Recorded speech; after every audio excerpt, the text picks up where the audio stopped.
What I've got for you today is supposed to be an epic match of StarCraft 2. It was recently played during the GSL Code S in the round of 16. It's time for a Terran versus Zerg. We're in the top left-hand corner playing with those red SCVs. We have none other than Maru and his opponent. In the opposite corner playing with the blue Zerg drones. He goes by the name of SHIN. SHIN apparently going for the 15 hatch right over here on the low ground, and he's now gone for the extractor trick into the Overlord and then also a spawning pool momentarily. I still like how a relatively unknown Zerg player from Brazil named Eric has managed to overhaul the entire early game of all the top level Zergs. Isn't that kind of awesome? So we've had so many years of competitive 1 versus 1. We're coming up on a decade and a half. And obviously the game has gone through a lot of changes, not just as far as like the map sizes go, but also like the balance of the game, of course, and then, well, the amount of starting workers, for example. But anyways, this game is so well figured out. And for a relatively unknown Zerg player to come along and to essentially overhaul the entire first minute and a half of Zerg gameplay, it really is kind of sick.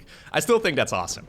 Eric, of course, a very good Zerg player in his own right. I haven't really seen that many of his games as of late, but maybe I'll be able to cast some more of his games in the future. Anyways, Maru right here, going for the good old command center on the low ground, scoutless opener for him, so that does mean he's technically taking a bit of a chance. There's always the option at the very least for the Zerg to go for an early game spawning pool. Lings can rush straight towards the other side of the map, at which point a command center on the low ground can be in a little bit of trouble. He's just gonna go straight with the Reaper across the map, and of course in this particular case he will indeed be safe. The advantage, by the way, for the 15 hatch over the standard 16 hatch is that the queens pop about 10 seconds earlier. It's, by the way, not really a rocket science, right? It's a relatively small change, but I still think it's cool that all of the top level Zergs seem to mix this sort of build order in right now. Anyways, we only saw 2 Zerglings made right here by SHIN. Generally speaking, you would go for the conventional 4. With this opener, you can even skip them if you really want to, but apparently SHIN didn't really want to take any chances. The main downside, though, of opening up with this hatchery timing is that usually the third base is a little bit later. It looks like it won't be blocked this time around, but sometimes, yeah. This can actually be incredibly annoying. I've had it happen many times in my own games where you get away with a super quick second expansion, you get your queens out, you don't take any damage from the Reaper, and then you find out that the Reaper is very good at denying a third hatchery over and over and over again. Nice scout right here by Maru. He's gonna get into the opponent's main base, and he will see that everything indeed is okay. But obviously, we know that because we have got perfect vision. Maru, at this point in the match, okay, he is going to be able to sneak it away. He did see the timing of the third base, so he assumes that everything's fine, but it's always nice to get confirmation, right? There's always a chance that there's like a quick roach warren or even a baneling nest hanging over there in the corner. Just knowing that those sorts of things can be coming is a little bit of a mistake right here by Maru, yeah. Not queuing up that second Hellion quite as quickly. Or I guess the third Hellion. Anyways, shouldn't be the end of the world. He did have the money for it ever so slightly earlier. But yeah, just knowing that a push could be coming means that you're going to keep your units at home. It is not going to be the switcheroo over here. I actually thought we were going to go for Banshees for sure. Instead, Maru is going to go into the concussive shells upgrade whilst producing Marines. Now, Marines don't have concussive shells, so I'm assuming we're going to go for a Marauder here. Are we just faking the upgrade? Is that the... I think we were just trying to fake the upgrade. Interesting. Well, the Overlord comes in at this point. Okay, well, it's a cheap upgrade, right? So compared to Stimpack and Combat Shields, the Concussive Shells research is significantly cheaper. I think he was hoping that this Overlord Scout was going to come in a bit earlier. Regular time for that is about 3:45 to 4 minutes or so of the in-game clock, and obviously, if it would have flown in at that point, SHIN would have seen the green light, and he may have assumed that there was a second barracks building, something along those lines. So nice little fake out right there by Maru, but ultimately, since SHIN came in late, he just ended up metagaming himself. Love it whenever that happens. Is that a second factory? It is. Let's go. Okay, so I have not really seen that many of Maru's games in the GSL Code S. I've watched a lot of his games in general, but I've been, well, saving up a bunch of replays so I can go ahead and cast them for you right here on the YouTube channel. So if you're interested in watching some more, make sure you hit that subscribe button so you get notified as soon as future videos go live. I try to upload pretty much every single day. Anyways, long story short, I have heard that apparently Maru has become a fan of straight Terran MECH. I did cast that series that Maru played against Su, also in the GSL. In that particular match, he mostly just went for bio. So just the standard infantry-based unit composition. But this is straight Terran mech into double armory. Alrighty then. Huh. Of course, the Cyclone did go through a very significant set of changes. And in the proposed balance patch that we will be seeing in the future, I would imagine at the very least we are going to see those changes push through. That's not live yet for this particular match, by the way, just to clarify. That's only currently live on the StarCraft 2 PTR on the public test realm. The Cyclone is once again going to go through a lot of changes. But this is the version of the Cyclone that's been in the game for maybe a half year or so at this point in time. Still not entirely figured out. A lot of players still disagree on whether or not it's a buff or a nerf. I think overall, it is... yeah, it's enough. Or a burf. Whatever you want to call it. It's an overhaul, right? It certainly did change the unit quite a bit, and at this point, especially against Protoss, it can be incredibly powerful. Against Zerg, though, we only really see it as part of Battle Mech. There are a lot of links available. Maru right there, yeah, respecting his opponent. He's like, hey, bro, are you gonna defend or what? You probably could have dived in if you really wanted to. Okay. I don't love this movement with the Hellions, though. Losing the Hellions just takes the wind out of your sails. It just slows you down so much. Okay. In the meantime, the Spire is done. So, Shin going for a very quick Muta transition, straight into Hive. So this is Roach Muta right here from the Zerg. Ling Muta run by. Or I guess flyby right here for the Mutalisks as soon as they are available. There they come. Straight into a Hive. Hydra Den as well. The scan over here does reveal them though, which is a beautiful timing right there by Maru. Don't know if he intended on that, but he wanted to, I think, just check the timing of the Hive. It's like, yo, are you going for it already? Wait a second, you've got Mutas? Okay. Well, I guess I'll produce a bunch of missile turrets. Sometimes StarCraft 2 does require a bit of luck, and even though Shin decided to cut some corners to get these Mutas out nice and early, Maru does now see them coming in. There's still an opportunity, though, for him to commit. There we go. These two are not quite done yet, and this is going to slow down the production speed a little bit here of our Terran player. The thing is, this is Terran mech. So you're not usually as reliant on that tempo advantage that we do see a lot with that Terran bio-based army. 1-1 upgrades, nice and early here for mech. I'm assuming we're going to go straight into 2-2. The problem that I foresee for Maru, all of this is okay. The problem that I foresee is that on site Delta, taking 4 bases relatively easily, right? You can do that relatively easily. Taking a 5th base, doable. But what do you do at that point? Because you can go for the forward expansion, but especially at that point in the stage, usually, or at that stage in the match rather, there's usually like Brute Lords out and Lurkers and stuff. Very difficult to actually acquire. Same for this base over here at the bottom. It feels very far away. So I like this stage in the game right now here for Maru, but I'm not sure how I feel about it in, say, like 10 minutes or so from now. Because it can be incredibly hard for the Terran to really secure additional expansions later on into the game. Now, this is by no means a Muta all-in. This is just the, I'm going to try and force you to sit at home amount of Mutas. Whilst transitioning right here towards a greater Spire. We've got ourselves Vipers, Roach Hydra is coming up.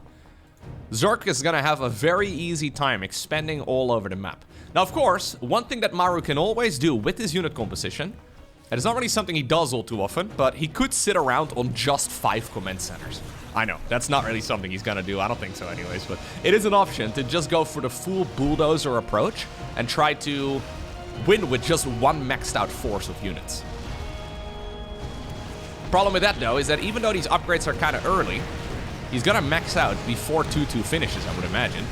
We may have to go for a cheeky little repair. Alright, that's an awkward sequence of events, but anyways, Vipers at this point available. We're gonna go for a few abductions. Hydras will try and get rid of any of those Banshees.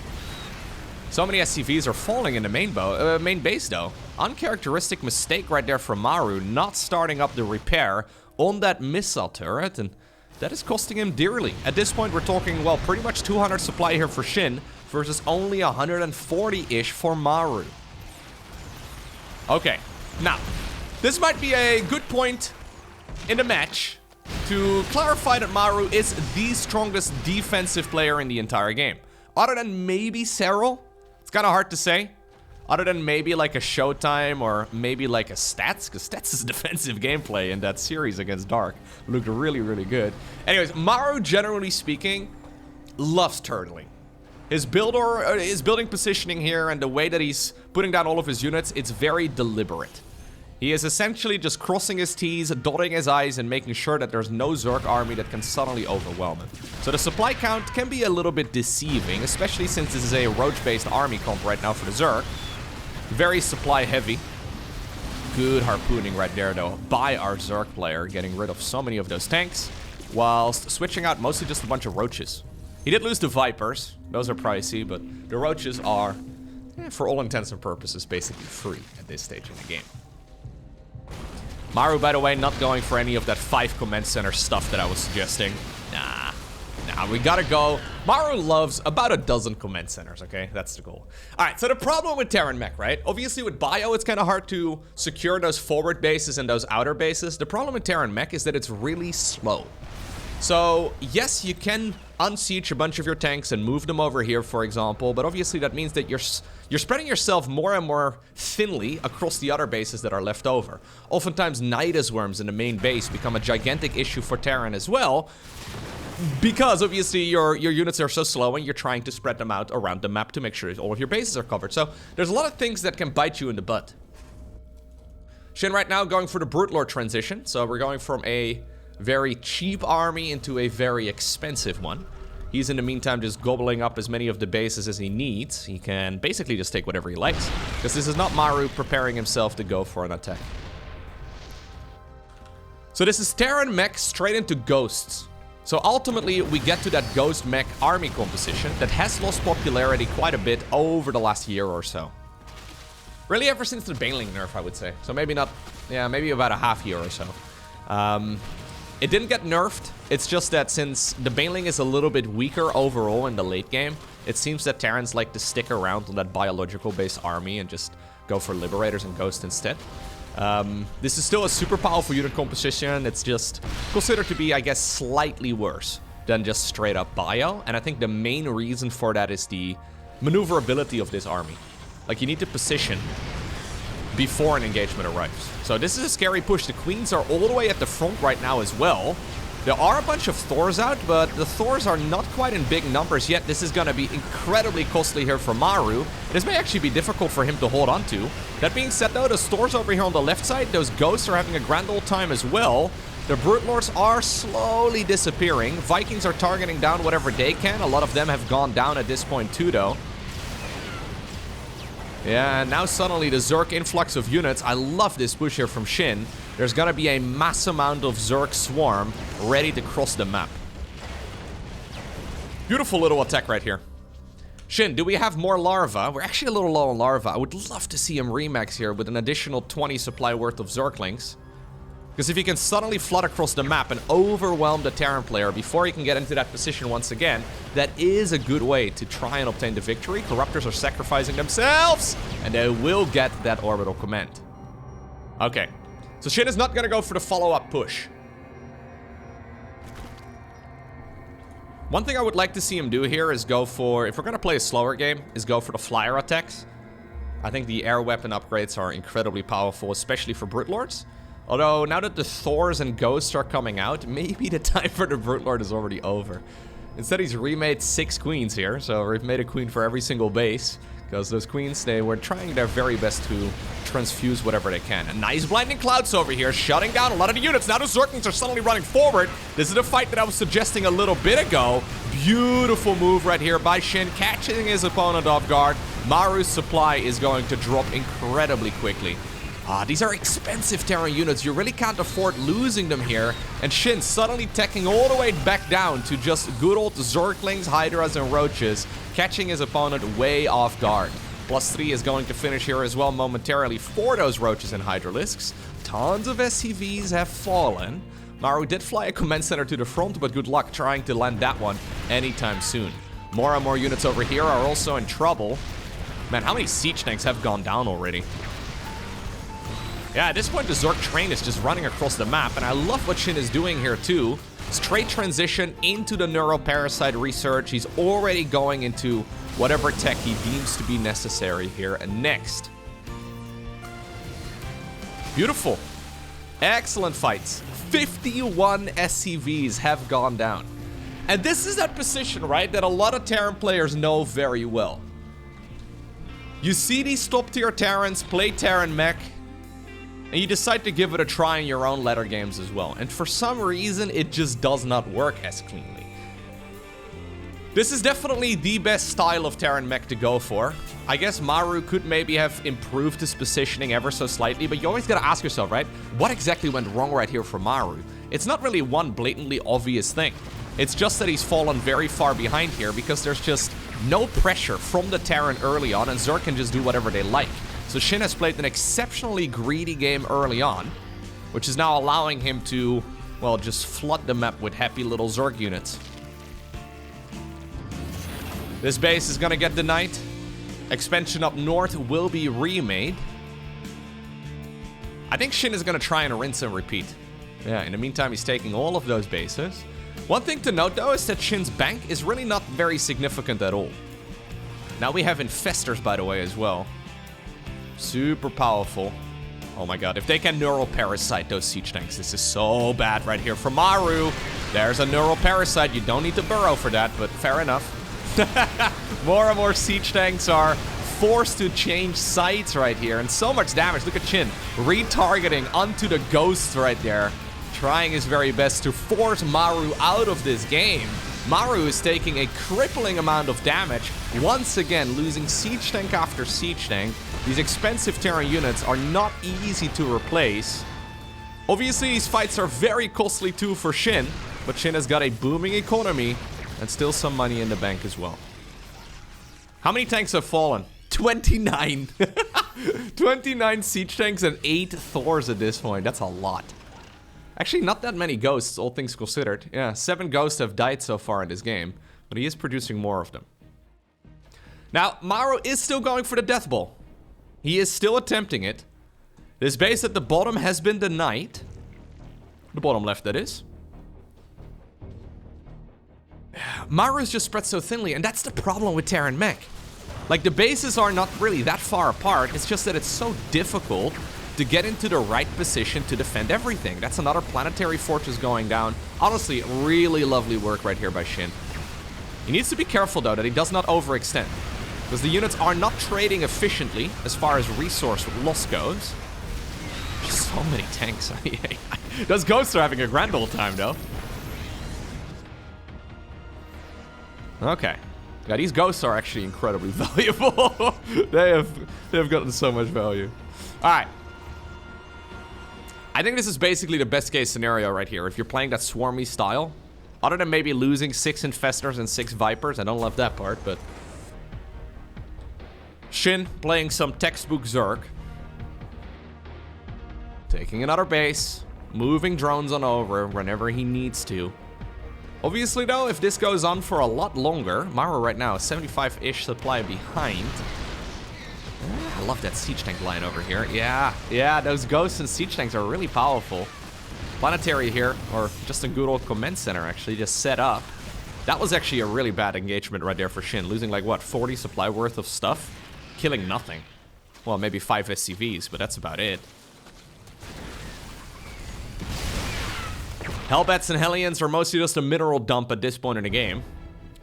Dude, SHIN is gonna go for every single bit of tech that he can go for. Now we're gonna go into the Baneling Nest as well. The only thing he doesn't have is Lurkers and Ultras, I guess, but... Other than that, the man's been rich for a long time. Maru is still alive, though. I mean... This is the expansion that I think is very difficult to acquire. Because immediately, upon seeing that Terran is moving to the right side of the map, SHIN is moving to the left. And I love this, right? Sure, you may be able to take this base over here, but if it comes to at the cost of taking, of losing an expansion on the left side of the map, it's not quite optimal. It might be about time, though, that SHIN does transition to something a little bit more rigid, something with a little bit more staying power. Because this is getting to a position where Maru is trying to max out. And he's going to be able to get there within the next minute or two. Look at him, by the way. just a single engineering bay going for the armor upgrades for the ghosts. I love it. Most of their damage is coming out of that snipe ability, which does not get increased with attack upgrades. So just going for extra sustainability. Okay, here we go again. If Shin can deny this base, there is definitely a very good chance that that is basically it for our Terran player. He's even bringing some slow banelings to the front. I don't know if I agree with the bailing transition, to be honest, because this slows him down a lot. Anyways, Maru's economy is nothing to write home about, but it's decent enough. 91 drones, though, available right here for Shin, who's had an income advantage for, I think, basically 15 minutes out of 20 in this game. This is the first time that Maru goes out onto the map. Really, Maru, this is the moment where we go for a move out onto creep? You absolute madman. Those ghosts, by the way, that's the reason why the banelings are made. Yeah, slow banelings are not gonna cut it, ever.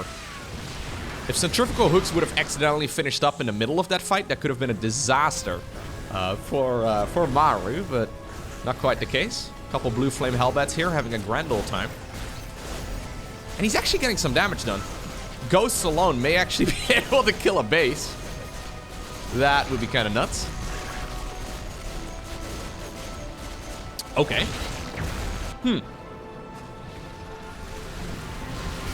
Fungals, very dangerous, although some nice EMPs right here by our Terran player. Does snatch pretty much all of the ghosts other than one of those bad boys into the medevacs. How is Maru fighting whilst being so much supply down? It's actually insane. His army is significantly smaller right here than Shin, but Maru is making himself look very busy and very active right here.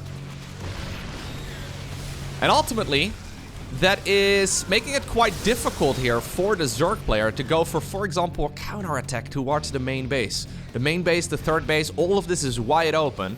Maru is making himself look strong, but in reality, he's not really that powerful. He's been reading the art of war. Sun Tzu would be proud of Maru here for sure. Yeah, I think these counterattacks are a brilliant idea right here for Shin, because he's seen so many attacking units from the Terran at the front, and that was basically the entire army. Oh my god, well, just +1 melee. Doesn't really help much against that many fully upgraded Terran mech units. I think we're gonna need at least Adrenal Glands if we want to get anything done. Those Ling run-bys not quite as handy. Maybe just a Roach Ravager run-by, or maybe a Roach Hydra, something along those lines. You know what? The melee upgrade not researching right now is a gigantic mistake. If we're gonna go and switch to Ling Bane, like Banelings also benefit from melee upgrades. It's not something that we discuss all too much because they go boom, but that boom ability is indeed upgradable. Ling Bane without Adrenal Glands and without +2, +3 is very painful. It's very weak actually against fully maxed out Terran. Or fully meched out Terran? Look, you're so funny. I'm gonna hit the like button. Thanks, guys. Thank you very much. I appreciate that. That helps a lot. I appreciate that. Yeah, thank you. Thank you. Dude, is Maru making a game out of this? He's still super dead, no? I feel like Maru's been dead, though, for like 10 minutes. And, what is dead may never die. Okay, that siege tank dealing a lot more damage right there to that siege tank. Than those Zerglings were. Shooting at a Ling, collateral damage is apparently the name of the game. Shin has got to realize that his Lings are not dealing much damage though. Even if you forget about those upgrades, usually those are the sort of takeaways that you get. Obviously, he's not really spending a lot of time looking at his Zergling run-bys because he's busy microing over here. Does overwhelm his unit composition once again. Well done right there by Shin. He cleans it up, but at this point, his economy is really not that great. Counterattack once again, though, here. Maru's losing so many SCVs. Zerglings are creating a distraction, another target for those siege tanks to hit, so even though their damage output is nothing to write home about, yeah, it's still ultimately allowing Shin to kill a ton of SCVs, and Maru, once again, back down to a very low worker count, only 39 in total. Shin has taken all the bases on the left side of the map now. This is the one that Maru tried to acquire quite a while ago. It's going for the base in the top right next. These are mineral fields tainted with the smell of Zerg drones, but Maru's gonna try and see if he can potentially acquire it. Okay. Maru's actually kind of a monster here, isn't he? What the hell? What are we even... Look at the supply count right now. Yeah, Blue Flame Hellions are pretty good, man. No way, hold up right now. I think Maru may actually be doing this. For the first time in a very long time, Maru's army supply count is bigger than his opponent's. As indicated right here with the little sword icon at the bottom of your screen. And obviously this is a Terran army that is significantly better per supply cost than the Zergs. Here goes Shin once again. Shin is moving in, but this is a fight he cannot win. He does not have that Brute backbone that I was talking about a little while ago. He's gonna start losing economy over here. No way, I think Maru's actually done it. Oh my god. Even though he was like, what, 70, 80 supply behind at multiple occasions in the match, he just keeps on fighting. What a legend.